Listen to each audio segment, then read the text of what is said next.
education, here is a school that gets it all right. So you have to ask them, what don't they get right? What are the weaknesses and the strengths of this project? And so over to you, Ms. Williams. Good afternoon, everybody. Good afternoon. Firstly, I would really like to say thank you for having Crystal here. Thank you to the judges for this wonderful opportunity. And we wouldn't, just being here is already for us a great step in the right direction, and we feel very, very honored to be here.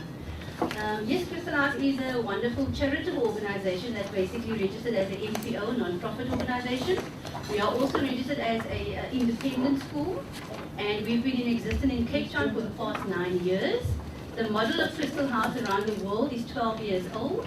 It was initially started, as you know, by a founder president named Crystal Zahan, who used to own RCI, Resort Condominium International.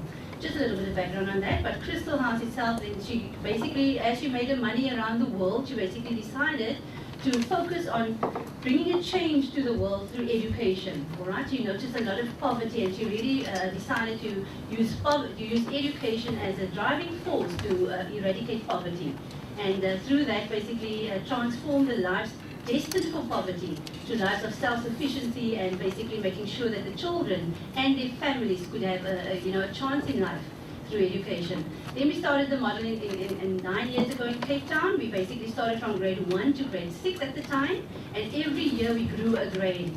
And last year we had full complement. We started with grade R, as well as we had our first matriculants. And that was 688 children, and we currently still have 688 children. We will basically remain in that kind of area with 688 children. Depending on funding, we will grow the model to bring in more children and give them more children the opportunity. Our matriculants last year, they basically achieved very well.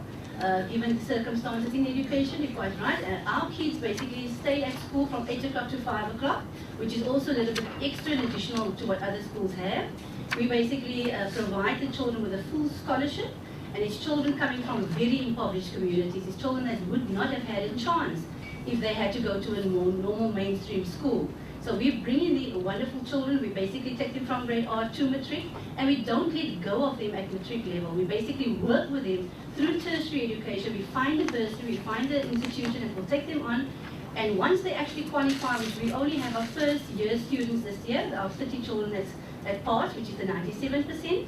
And then they are now currently find a mentor within the Crystal House system. Some of the teachers, some of the staff would actually take them under their wing and mentor them, because we also found that children, when they find the freedom of university, anything can go wrong, especially in the first year. So we basically will still have a bit of a handle on them for the first 3 years, even if it's 4 years, and then only once they are in a job and basically are self-supporting and basically are then making a difference and earning a salary, we will then let go of the child, but in a way expecting them to become part of the alumni to make sure that the next generation and the next child can get this particular benefit.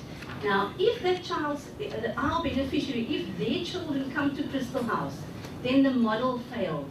Because our intention is to make sure that the child coming into Crystal House will then break that cycle of poverty that he or she was born into, and then basically transform their lives to self-sufficiency. So our aim is to make sure that that child one day don't actually come to Crystal House to attend. And how we actually do this education, the model that we follow is also on outcomes-based education, but we go a little further mile. We basically make sure that the child coming in grade R can start reading from a young age. Now, the child coming into Crystal House comes from areas, as you notice, Langa, Joslovo, Manenberg, and various very impoverished communities. Even though there's a build-up house in front, when you stop in front of the house, because we do home visits to make sure that the child coming into Crystal House qualifies for the bursary. This is a scholarship that's not just for a year, it's a long-term commitment that we make with every single child, and not just a child, but with a family. So we bring the child in and making sure that the child meet the criteria. So the child coming into Crystal House most of the time cannot speak a word of English. It's either Afrikaans or isiXhosa. So basically what we do, we have a language facilitator from a young age in grade R, and we keep a language facilitator even till grade 3. And that person basically will translate from their home language and the mother tongue into the English medium as well. So the idea is really to make sure that the child understands the language of English, which is the medium of education for Crystal House. And that confidence that they build with reading and literacy, then any other subject can be built on that. And for that reason, our children are very strong in English. And when I say that we had 97% pass rate, 100% of our children actually passed English. And the child that didn't make it, there is a little bit of a story. She lost a parent 2 years before, and that time of the exam, she actually lost her aunt that took care of her. So it was really a very sad time for her. But just to go back there, she rewrote the exam, and I'm sure she will pass, and we will make sure that that particular child also going to a university. Right now, she will be a teacher assistant at Crystal House, because the idea is every single child coming into Crystal House needs to give back. It's not about entitlement, and I know that word has been smacked around a few times, but we don't entertain any, that particular culture. We always say that people must be able to give back from a young age. So as soon as they can start read, we take them on the student life period between 3 and 5, or however we actually set that up. We basically go to the old age homes, we go to the basically the hospitals, and we make sure that the child can read and spend time with somebody that actually needs that as well. So the model of Crystal House is all inclusive. We basically make sure that we clothe the child, we feed the child, we transport the child to and from home to the school. We basically give the child extracurricular activity. We make sure that the child has medical and social health care, because we can't teach a child on an empty stomach. And we also can't teach a child who's got problems at home. So Crystal House basically work with the family. We develop the skills of the family. Our biggest worry would be that if the child gets to grade 8, 9, 10, that the parent will take the child out of school to go and support the family. So for that reason, we work with the family, developing their skills, making sure there's food security at home, so that the child will be in a position to complete their studies and then become self-sustainable and self-sufficient as well. So, alright. I've given a copy to the judges. So basically, that is what we do. We also have a wonderful premises in Ottery. We basically found a place from the city of Cape Town. They believe in our mission, making sure that we don't just work with education, but it's also about social development. So we develop communities, we work with the families, etc. So we've got this wonderful opportunity of building a school in Ottery that was basically primary and high school, and the cost of building those two premises, the primary and the high school, was the same cost that government is building one school. So we really negotiated with all the suppliers out there to make sure that we can reduce the cost of the items. And when you come and visit us, which we would love that, you will actually see that it's not just any normal school. We try to give the children who are not normally given the best opportunity, we give them the best, because we tell them that they can aspire and become anything that they dream to be. Crystal House is a place of hope. It's a place where dreams become a reality, and we as the staff and the educators, very committed people, we make sure that we actually take the child to the different level as well. Thank you very much. Questions? Jerry? Thank you very much for this interesting presentation. I'm really from the educational point of view. I was looking at your matric results. You seem to have a very high success rate. What is the story behind it? I think the reason for, especially for our matriculants, you will notice in the presentation where they come from. They come from very poor environment. So there is not hardly electricity, etc. There's about 8 to 9 people living in a small shack. So we found about in April, after our first matric exams in March, we realized that the children need space to study. And they need the time, because one of the kids that lives in a small little area, actually at about 10 o'clock they would switch the lights off. So our intention was then, we didn't spoke to the staff. We had 31 matriculants last year, so we spoke to the staff, and every single staff member, teachers or other staff, actually took a matriculant in. And we provided them 2 weeks before the time, we provided them a safe space to study. During the exam, the staff actually took it on their own to basically provide for the child as well. And then we noticed in June a huge difference in the results. One example of the results was one of our matriculants was, because we grade them, we know exactly where the kids are. From first place in class to 31st place. And the one child was on 15th place. She's her life, she's a child-headed household. She's got 2 other siblings that she needs to take care of, and she really didn't have the time to actually do the study. So we took her out, and she became 2nd place in June. And our part of our success would really be to make sure that we give the children, we go the extra mile. Even the staff goes the extra mile. We basically give a Saturday class if needs be. We, at the final end of the year, we basically spoke to Priscilla's, and we basically found a set place for them to study. So all our matriculants had a place where we could transport them, bring them in, and they also found a meal there as well. So I think it's the extra classes that we give. I think it's the commitment that our teachers show as well, and it's also that we track and know exactly where the child's weakness is as well. Can you just explain that slide? This particular picture is, where the children come from. The lady in the blue and the black there is the founder. Her name is Crystal Dehaan. She visits every year the communities where the children comes from. So that is in Langa, where we've got the flats built up at the particular point. Some of them is in Koopsebos and the others are in Nova Park. So the founder at that time went to visit the communities, very hostile communities, that's very true, but we as Crystal House from inception, we negotiated our way into the community, knowing that we have to work with the community leaders to make the project a success. So we can go in with a Crystal House bus, even on days when there are violence in the communities. So Crystal Dehaan wonderfully went in there. Nobody, gave her any hard time. She basically makes sure that she go visit the households when she's here. She spends a full day in the community. So those are the areas, and I just mentioned on there the kind of things that we notice in the families, how dysfunctional they are, the problems that they have. HIV and AIDS is very rife. We basically make sure that we work with the parents and have skills development and training throughout the year on all of those topics as well with the parents. Cheryl? It's fantastic. I like the sort of getting young people to plow back. I think that's something that's often missing when one offers support. I think at the minimum one must actually teach people how to not just be receivers but also to become givers as part of breaking that cycle. So I really like that. I think, Sharon, this is obviously not something that is replicable as a mass public model. It's not the kind of thing that we can do tomorrow. So it's clearly, it's funded in a way that even with a public purse one can't possibly do. How do you, I don't have a problem with it, but I'd be interested to hear how you view that. So what is the role, or how do you perceive what you're doing and its place in South African society? Because it's obviously can't be sold as the answer to mass education that can be implemented tomorrow. It just isn't the money. It's a very money intensive thing. And then lastly, I mean, I suppose in part I'm half answering the last part of my question. Who do you think should be running this kind of model? Wonderful. I think your question is so valid. We go to funders most of the time and they say, Sharon, look at you guys have this, that, and the other. I'm just telling you the problems that we face as the organization. Crystal House is, yes, it's funded by, some of the funding comes from Crystal Dehaan, and only in the past 5 years, corporates are now supporting us as well.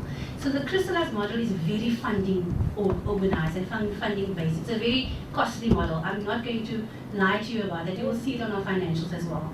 But when you take away all the extras that we are giving, basically you will find that the education, the tuition is very much compatible, and you can compare it with the others as well. But because we transfer and because we feed, all those other costs comes on and makes it an expensive model. Not to make an excuse, I'm just telling you, a little bit of that, yes. So I would say, and I would love to say that Crystal House can be an answer to education. When we spoke to the former Minister of Education, Ms. Naledi Pandor, 2 years ago, she said, Sharon, tell me, what do you do that we can do tomorrow? And you know what she said? She said, we should have a Crystal House in every province and duplicate what you have in Cape Town. That's just what she said, because that is just her view. One per province, you can't make every school. Absolutely, you're quite right. But then she said that out of that, from your model, could you also then look at becoming a bit of a training institution for teachers? Could you, especially now that we've got the premises, could you bring in some of the teachers from Mitchell's Plain, and we do work with everybody, I promise you, we have workshops at the school, but bring them in, introduce them to the model without the funding. Just tell them how you do these things. Teach them the caring, because when we meet a child in the morning, it's not just, oh, you're coming from home sector. That child can come in with a huge problem as well. So the teacher, you will find coming into the classroom, that teacher might stand under the arm with a child that actually went through lots of abuse the night before. So she will care for this one while she's taking care of the class as well. So those are the kinds of things that Ms. Nelly Padno at the time said, why don't you become a training institution for other teachers around, maybe start in the Western Cape because you are based here, and then you can basically bring others in as well. But she liked the idea. So I think that she wanted to pursue that as well. Marianne? This is a fantastic project. Congratulations on it. Just two things. I'm not sure. How do you go about selecting the particular children, and also just a bit of advice? I would love to see some pictures of the school, and of the grounds, and of We actually just have some of them in the class. Okay, but I'm just quite interested because there's so much need and there's so much. How did you identify these specific areas, and how do you then engage with the community to decide who you, because you've got limited spaces and the need is so huge, and they come from various different communities. If you can just answer to that. 100%. You know, initially when we started the model 9 years ago, it was so difficult to find a child to come into Crystallized, even if it sounds unbelievable. People were so skeptic about the fact that everything is free that they thought with the situation in Cape Town, maybe there's something that you want from my child. So we had to do door-to-door knocking to find 300 children coming into the school initially. But when people latched onto the fact that Crystallized was really making a difference, not in the life of the child only, but into the community as well, they came knocking on our doors. So you're quite right, we had to put in criteria. So part of the criteria, the main criteria is that the family must be poor. That is the main criteria. They must be impoverished. If they aspire in 5-6 years' time and then through skills development are in a position to earn a salary, we are saying that is a part of our success. But initially there must be evidence, and we send social workers out to engage with the family as well. So poverty is important. Why we chose certain communities at the time, we rented premises from St. Mark's, and we had the school, the church school grounds. And then we worked 6-kilometer radius around the school because of logistics and because of the cost of petrol, diesel at the time. So we then had to identify communities around that area. Langa, Joslova was in that, Bokmakiri, Q-Town, Hoeksebos, and various other communities, even Hanover Park and Manenberg, because they do have backyard dwellers in the areas as well. So that is, the criteria is that yes, there must be poverty and evidence there are. Secondly, they must have, there must be semblance of family. When we say that, people must be able to work with Crystallized. We can't just work with the child in isolation. It's the teacher, it's the child, and it's the parent. So we work with them as a team, and there must be evidence of that when the social worker visits. And there must also be, the child must be learning able. We don't look for the cream of the crop and the top achievers. We just want a child that we can train, because we believe every single child in South Africa needs a chance. So we bring them in, and the part of that, when we do a test of the learning ableness, we basically make sure that we give them, the parent, 2 weeks before the time, a sheet that we're going to test the child on. That gives the parent the opportunity to work with the child, and it gives us the idea that the parent wants to work with the child as well. So those are the main criteria. And then we also look at movability, not being disabled. We're basically making sure that if they are in Langa, what is the history of the family? Would they move out of Langa, going back to Eastern Cape or maybe another area? Because once we've started working with the child, we do not want to lose the child, because our retention rate at Crystallized is extremely high, and we need to look at all of those things. Johnny, and then... So can I just also add on to the same question? Do you take more than one child from the same family? Or? To be very honest, initially we did, because we really were looking for kids at the time. There is one family at the school at the moment where we bring 3 children from.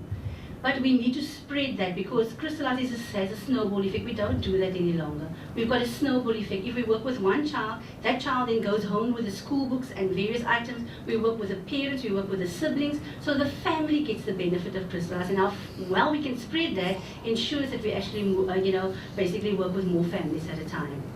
One of the things about your model that is interesting is 8 to 5.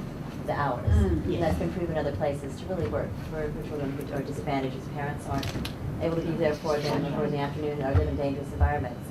But convincing the teachers, I mean, how have you found these teachers? It's one thing to say you were afraid to find. Yeah. You've obviously found teachers who are willing to be this dedicated, and that's often criticism of education. You can't find these people. So I think that's maybe the lesson. How there are people like this. They definitely are. I But promise how have you. you found these people? It sounds like the headmaster as well as principals are very involved. Absolutely. How did you recruit them? Wonderful question. I must say that, initially the crystallized model had to be sold to these teachers and educators. It had to be a teacher that just didn't want to do it as a job and an income. It had to be somebody that wants to go the extra mile. Seeing that child develop from grade R, couldn't read, and we had the child in grade R that could read at grade 8 level last year. Wonderful snippet on video, and we've got it on our website. But the teacher must be willing to go the extra mile. And Crystal House don't pay salaries that's astronomical. You can see it in our financials. It's not more than the other schools. Maybe initially we actually had a little bit of a draw card to bring the teachers into the school. But right now government is catching up with us, and we're on par. So the idea is Crystal House don't pay astronomical. We work longer hours and we don't get all the holidays. Because we can't let the child stay too long at home during 6-week break. 6-week break is far too long for a child in an environment where they're coming from. So we had to find the people. When we do the interview, it's not just one person making sure the right person comes in. It's a panel from the parent to the teachers to all the representatives to make sure that you have that. And the criteria of Crystal House is any person working at Crystal House also have to make a monetary contribution every month. That shows you that the people are committed to success of Crystal House model, and you can see that in our financials as well. That is part of the criteria, but yes, very committed people. It's clearly the Oprah Winfrey Academy of kids. It's very clear that the kids are getting a great education and the families are benefiting. But what has happened to the graduates? Have their lives changed? What is the evidence that it bears out in terms of life opportunities? Firstly I want to say to you that, Oprah Winfrey came 5 years ago to Crystal House to visit us to see what we're doing. We took them into the same communities that I showed you on the slide. We took them in a delegation of nearly 10. We took them into Nova Park where the wall was covered with writing, and we took pictures of that. It's really quite funny. But Oprah Winfrey really loved our model, and she built something at a different market. But we admire what she's doing. I promise you. So the Crystal House model, yes, basically that is just a little bit different to what we're doing with that particular model, but it works. So, Sorry, Alden, what happened to the graduate? very important. I can say to you that 31 of them went and wrote material, 30 of them passed. One has rewritten already. She had to write life science. We loved it as biology. So basically she will probably come through and pass as well, and then hopefully if we can get her into the second semester we will do that. Otherwise she'll spend a year at Crystal House being a teacher assistant. All the graduates will be tracked by one of our staff members, by the person who is the guidance counselor, qualified, making sure that they firstly into an institution where they got a bursary. All of them got a bursary. There's one of them that actually went to the Navy and he studies through the Navy at the moment, but they are all well placed. At SIBA, in education, I'm sure you know, SIBA, wonderful education, 10 of our students found a bursary there. So we had 20 more, and all of them are actually in an institution where they have tertiary education. SIBA, just tell them what SIBA is. SIBA is a tertiary education institution that works with also impoverished children. It's kind of the next SIBA education. SIBA. And they are actually the next level to Crystal House. So it was so amazing that they took our children in, because they also believe in working with the family, in giving the child the opportunity. And it's a full bursary of 40,000 Rand per year for the child. Again, the child from the first year onwards need to give back, making sure they give time to what SIBA's education is. Kylie and then Hillary. The first one is just a comment. I like the initial scoring system we're using, the colours. I thought that was a lovely way, simple, easy to understand, and key performance indicators being simple is great. That was the first. The second thing is, how do you look after your teachers? Because it must be a very rewarding environment, but it must also be quite hard for them. Absolutely, somebody always said, and the founder, Crystal Dahan, is very adamant of taking care of the caregiver. So I can tell you that the colouring was all about the robot, when you colour changed the robot traffic lights, and that's why the children even love it, because they understand it very well. But Crystal and I are also very adamant that we need to make sure that we take care of the caregiver. So what we do is we have a wellness at the school. We get somebody that comes in once a month and do a bit of massage, shoulder and head, and all that wonderful stuff. And it's all pro bono gifts. We don't pay for that. So we get somebody who comes with a massage chair. I was mentioning to one of the that will present later on, ladies, that that helps. Basically, it comes free. They've got a few minutes free. They also have, like the normal school, a few periods free during the day. And what we also do is we make sure that we give them a performance bonus. They do get their normal salary, but we also check performance from the day that the child gets into the class. There's a scoring going on, so we know exactly how the child is doing. And there's no way they can jeopardize the system by saying, "Oh, you moved from green to gold now." We have a system in place because we do believe the principal's place is not in the office. He needs to be in the classroom as well, quietly walking in, not disrupting the classroom, but observing where the needs of the teacher is. We go an extra mile. We make sure that we develop the skill of the teacher.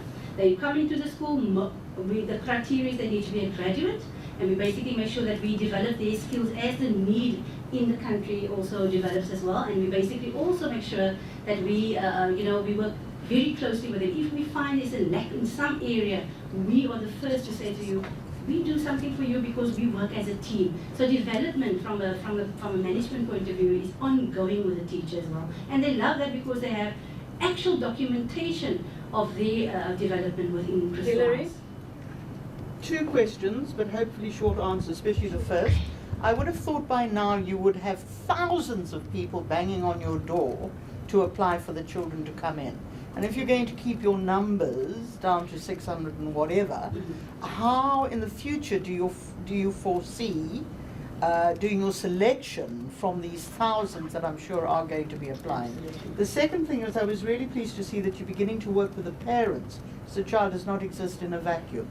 And if you can just tell me a little bit more about what you're doing and what the responses from the parents have been. Absolutely. Firstly, we basically have the space at Crystal House now to take in more children, because when you visit us, yes, we can go to 1,000 at the existing school. We have the facility, and we would love to get there because that is where we want to go.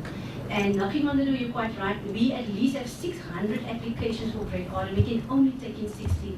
And I can assure you, the staff works around the clock to make sure that every single child gets the opportunity to come in. Okay, next question. And then I need to mention to you about how the parents feel about it. In the slides, I actually provided you with 2 success stories of the parents. One is working in the Premier's office. Wonderful job. She came to the school with the 3 kids that I mentioned earlier on, and no skill, no ability, and today she's in the Premier's office as well. But why? What did you do Why? with that? We do skills development throughout the year. We have 10 workshops in the year where we actually develop the skill from ironing to sewing to pottery to actual computer lessons as well. And she was one of the successful ones that found a job through that. But there's much more. Yeah. Thank you very much, Sharon William. Thank you. Thank you so And, much. I think often we think that it's money. It is the life skills. In our math, science and technology project, the children attest that it wasn't the extra lessons as such, but it was the life skills that got them through. And it's about teacher dedication. And often we can do what we can do if we just were more committed.